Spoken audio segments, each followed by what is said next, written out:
بسم اللہ الرحمن الرحیم۔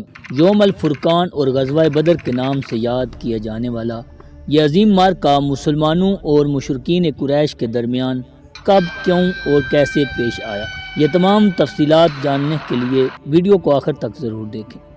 17 رمضان المبارک سن 2 ہجری کو مدینہ سے 150، مکہ سے 130 کلومیٹر کے فاصلے پر مشرکین قریش اور مسلمانوں کے درمیان لڑے جانے والا یہ عظیم معرکہ بدر کے نام سے مشہور ہے۔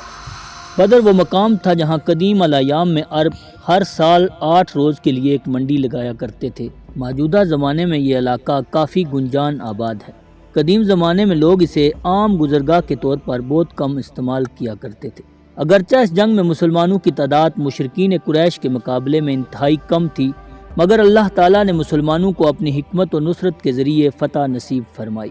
فتح کے اسباب میں اہم سبب مسلمان بطور خاص حضرت علی اور سید الشہداء حضرت امیر حمزہ کی جان فشانی بھی تھا۔ بدر کے اسباب کی بات کی جائے تو انتہائی پرسوز اور دردناک ہیں۔ ہجرت سے قبل مشرکین قریش نے مسلمانوں کو ہر طرح کی اذیت سے دوچار کر رکھا تھا۔ مسلمانوں کو گھر بار چھوڑنے اور جلا وطنی کی زندگی گزارنے پر مجبور کیا جاتا، حتیٰ کہ مسلمانوں کو مناسک حج ادا کرنے کی بھی اجازت نہ تھی۔ بعد میں جب مسلمان ہجرت کر کے مدینہ چلے گئے تو خداوند متعال نے ان پر ڈھائے جانے والے مظالم کی یاد آوری کرائی اور اذن جہاد بھی عطا کیا۔ غزوہ بدر سے تقریباً 1.5 ماہ قبل انجام پانے والا سریہ جو عبداللہ بن جیش کی سرکردگی میں انجام پایا، اس میں مشرکین قریش کا ایک شخص بھی ہلاک ہو گیا تھا اور 2 آدمی پکڑے گئے۔ اس کے بعد قریش کے تجارتی کاروان کو ضبط کر لیا گیا تھا۔ مشرکین قریش شکست کو شرمندگی اور ناکامی سے تعبیر کرنے لگے اور اس سریے میں ہلاک ہونے والے عمرو بن حضرمی کے خون بہا کا مطالبہ بھی کرنے لگے۔ اسی کشمکش نے جنگ کا واقعہ رونما ہونے میں اہم کردار ادا کیا۔ اسی دوران غزوہ بدر کی طرف جانے والا کاروان ابو سفیان کی سربراہی میں مسلمانوں کے ہاتھوں سے نکل چکا تھا۔ اگرچہ ابو سفیان جانتا تھا کہ مسلمان اس کا تعاقب کریں گے یا واپسی کے وقت اس کاروان پر حملہ آور ہوں گے، اسی اندیشہ کے پیش نظر ابو سفیان نے ایک شخص کو قریش مکہ کی طرف روانہ کر دیا تاکہ بروقت مدد حاصل کی جا سکے۔ دوسری طرف بحکم خدا رسول اکرم صلی اللہ علیہ وسلم نے اپنے جانصاروں کو لشکر قریش پر فتح کی نوید سنائی اور مشہور قول کے مطابق 12 یا 13 رمضان المبارک کو اپنے 313 اصحاب کے ساتھ مدینہ سے روانہ ہو گئے۔ دوسری طرف ابو سفیان کو شام میں یہ اطلاع ملی کہ مسلمان کاروان قریش کا سامنا کرنے کے لیے تیاری مکمل کر چکے ہیں۔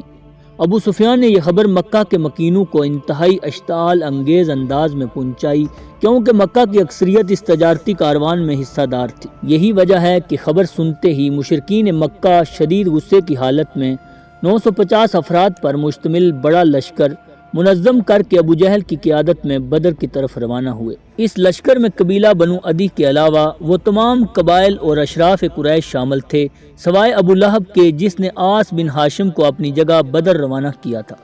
دوسری طرف پیغمبر اسلام صلی اللہ علیہ وآلہ وسلم نے بھی متعدد منازل طے کر کے 15 رمضان المبارک کو روحا کے مقام پر پہنچ کر اپنے اصحاب کو مشورے کے لیے جمع کیا، جہاں پر مہاجرین سے حضرت مقداد نے کہا، ہے رسول اکرم، ہم قوم یہود کی طرح نہیں جنہوں نے حضرت موسیٰ سے کہا تھا کہ بس آپ اور آپ کا پروردگار جائیں اور لڑیں، ہم یہاں بیٹھے ہوئے ہیں۔ قبیلہ اوس کے سردار سعد بن معاذ نے انصار کی طرف سے کہا کہ انصار مکمل طور پر رسول اکرم کے مطیع و فرمانبردار ہیں۔ رسول خدا مقداد اور سعد کے اظہار خیال سے خوش ہوئے اور فرمایا کہ اللہ تعالیٰ نے مجھے ان 2 گروہوں پر فتح اور نصرت کا وعدہ دیا ہے۔ مسلمان حضور اکرم کا خطاب سننے کے بعد پرچم لہراتے ہوئے روانہ ہوئے۔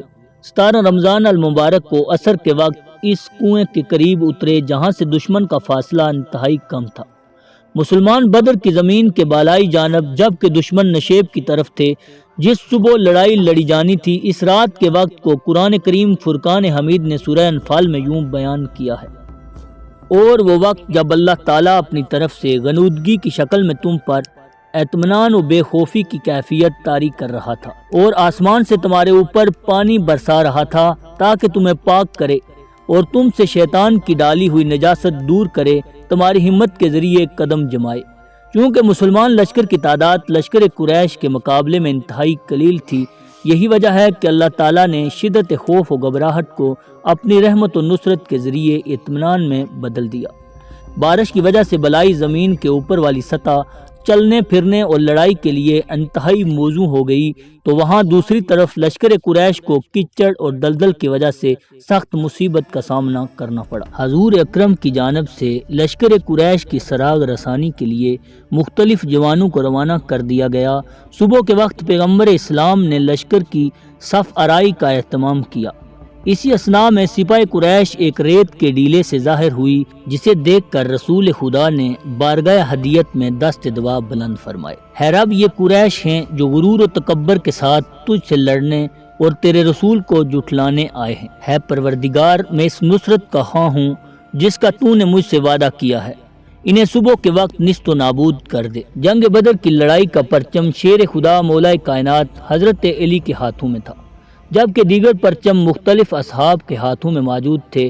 ابتدائے صبح پر ہی حضور اکرم نے قریش کے سامنے جنگ اور تقابل کی نسبت ناپسندیدگی کا پیغام بھجوایا، جس پر حکیم بن حزام وغیرہ نے عقل مندانہ فکر سے واپسی کا ارادہ کیا، مگر ابو جہل کا جنگی جنون کسی طور نہ اترا۔ جنگ شروع ہونے سے قبل ابو جہل نے اپنے لشکر کے جذبات ابارنے کے لیے عامر خزرمی کو حکم دیا کہ اپنے بھائی عمرو خزرمی کے خون کا بدلہ لے۔ اس طرح مختلف حربوں کے ساتھ عتبہ کو اپنے بیٹوں کے ساتھ میدان جنگ میں اترنے پر مجبور کر دیا۔ لشکر اسلام سے حضرت محمد صلی اللہ علیہ وآلہ وسلم نے اپنے چچا زاد بھائی حضرت علی بن ابی طالب، اپنے چچا حضرت امیر حمزہ اور عبیدہ بن حارث کو میدان جنگ کی طرف روانہ کیا۔ مجاہدین اسلام اور مشرکین قریش کے درمیان سخت لڑائی لڑی گئی۔ آخرکار حضرت حمزہ نے عتبہ اور حضرت علی نے ولید کا کام تمام کر دیا۔ ان دونوں مجاہدین کی مدد سے عبیدہ کے ہاتھوں شیبہ کو بھی ہلاکت کا منہ دیکھنا پڑا۔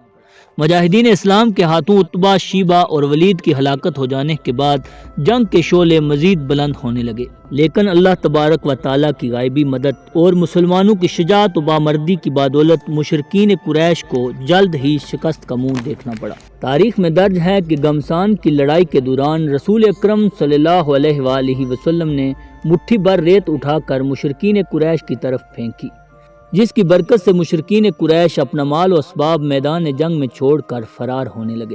ابھی حضور اکرم کو ہلاکت ابو جہل کا انتظار تھا کہ دو نوجوانوں کے ہاتھوں اس کے قتل کی خبر آ پہنچی، جس کو سنتے ہی آپ نے فرمایا کہ ہے میرے رب، تو نے مجھ سے کیا ہوا وعدہ پورا کر دکھایا۔ اس کے بعد سینکڑوں کی تعداد میں قریشی اطراف کے صحراؤں میں منتشر ہو گئے۔